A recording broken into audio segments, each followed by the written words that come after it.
नमस्कार दोस्तों, मैं हूं आपका दोस्त लोकेश साहू और आप देख रहे हैं लोकेश छत्तीसगढ़िया यूट्यूब चैनल। आप सभी साथियों का हमारे इस चैनल पर बहुत बहुत स्वागत है।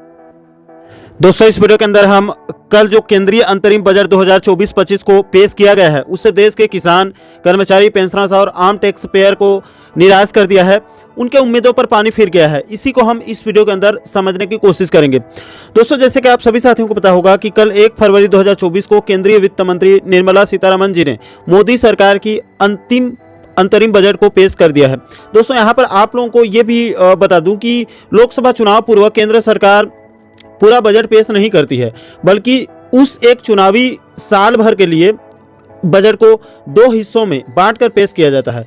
आधा बजट को चुनाव पूर्व मौजूदा सरकार के द्वारा पेश किया जाता है, इसको अंतरिम बजट भी कहा जाता है, और बाकी के आधा बजट को नई सरकार के द्वारा पेश किया जाता है। यानी कि दोस्तों, सरल भाषा में ये कह सकते हैं कि वित्त मंत्री जी ने आगामी लोकसभा चुनाव संपन्न होते तक और नई सरकार के गठन होने तक 3-4 महीनों के लिए देश के खर्चा पानी चलाने के लिए कल के बजट को पेश किया है।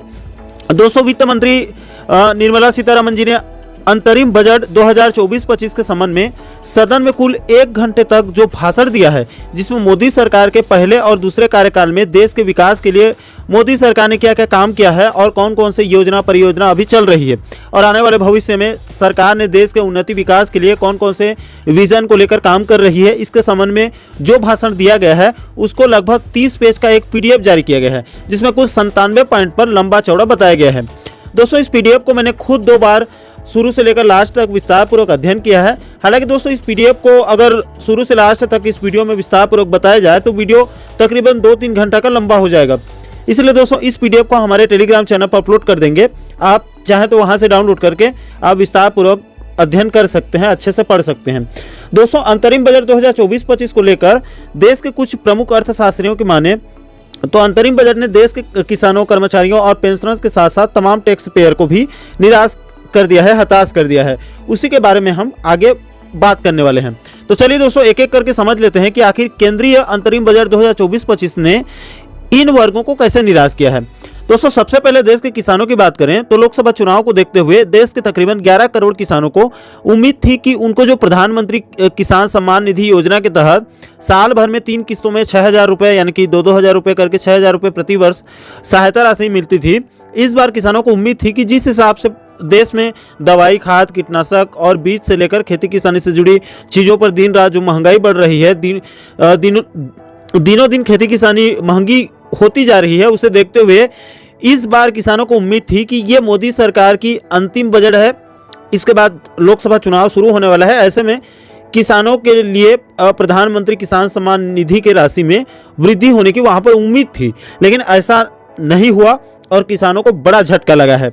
इसके बाद दोस्तों, दूसरे नंबर पर कर्मचारियों, पेंशनर्स के द्वारा 8वां वेतन आयोग यानी कि 8 पे कमीशन गठन को लेकर बड़ी उम्मीद थी कि मोदी सरकार अपने कार्यकाल के अंतिम बजट में देश के करोड़ों कर्मचारियों, पेंशनर्स के लिए 8 पे कमीशन को लेकर कोई ऐलान कर सकती है।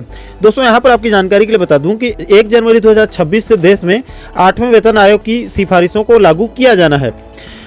लेकिन दोस्तों, इसमें समझने वाली बात यह भी है कि नए वेतन आयोग को उसके रिपोर्ट को तैयार करने के लिए 18 महीने यानी कि तकरीबन 1.5 साल का समय चाहिए होता है। दोस्तों, केंद्र सरकार के 1 करोड़ 17 लाख कर्मचारियों, पेंशनर्स के साथ साथ ऑल इंडिया सर्विसेज, केंद्र शासित प्रदेश, इंडियन ऑडिटेंट अकाउंट्स डिपार्टमेंट से जुड़े अधिकारी और कर्मचारी, इसके अलावा रेगुलेटरी अथॉरिटी से जुड़े अधिकारी और कर्मचारी के साथ साथ सुप्रीम कोर्ट के अधिकारी और कर्मचारी और डिफेंस फोर्सेस से जुड़े लोगों के वेतन, भत्तों, रैंक, स्ट्रक्चर और पेंशन को लेकर वेतन आयोग अपनी रिपोर्ट या सिफारिश सरकार को सौंपता है। इसके लिए 1-1.5 साल का समय चाहिए होता है। दोस्तों, जानकारों का दावा है कि देश में 8वें वेतन आयोग के गठन को लेकर ऐलान करने का ये बिल्कुल सही समय था, इसका समय आ चुका है। इसके बावजूद मोदी सरकार ने इस अंतरिम बजट में 8वें वेतन आयोग के गठन को लेकर कोई ऐलान नहीं किया, जिससे कर्मचारी, पेंशनर्स वर्ग को बड़ा झटका लगा है। इसके अलावा दोस्तों, तीसरे नंबर पर बात करें तो मोदी सरकार के अंतरिम बजट से देश के टैक्स पेयर को भी बड़ा झटका लगा है।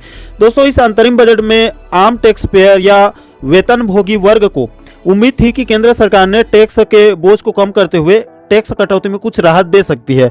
लेकिन दोस्तों कल पेश किए गए केंद्रीय अंतरिम बजट 2024-25 में टैक्स पेयर को कोई राहत नहीं मिली है। टैक्स कटौती में कोई बदलाव नहीं किया गया है। जितना पहले टैक्स भरना पड़ता था या कटता था, अब भी वो कटौती जारी रहेगी। तो दोस्तों कुल मिलाकर कल केंद्रीय वित्त मंत्री निर्मला सीतारमण जी ने जो मोदी सरकार की दूसरे कार्यकाल की अंतरिम बजट 2024-25 पेश किया है, उससे देश के किसान, कर्मचारी और पेंशनर्स के साथ साथ आम टैक्स पेयर को कोई राहत नहीं मिली है। बड़ा झटका लगा है। जिस हिसाब से उनके द्वारा उम्मीद की जा रही थी, उस हिसाब से केंद्र सरकार खरी नहीं उतर पाई। तो दोस्तों आशा करता हूं कि आप इस वीडियो के माध्यम से पूरे मामले को अच्छे से समझ गए होंगे। दोस्तों इस पूरे मुद्दे पर आप लोगों की क्या राय है, नीचे कमेंट सेक्शन में अपनी प्रतिक्रिया जरूर दीजिएगा। और दोस्तों आप आगे भी प्रदेश के इसी प्रकार के महत्वपूर्ण मुद्दों पर वीडियो देखना चाहते हैं तो हमारे चैनल को आप सब्सक्राइब जरूर कर लीजिएगा, ताकि आने वाले सभी नए वीडियो का नोटिफिकेशन आप लोगों तक तुरंत पहुंच सके। दोस्तों अभी के लिए फिलहाल इस वीडियो में इतना ही। मुझे दीजिए इजाजत। मैं मिलता हूं आपसे एक और महत्वपूर्ण मुद्दे के साथ, महत्वपूर्ण टॉपिक के साथ। तब तक के लिए जय हिंद, जय छत्तीसगढ़।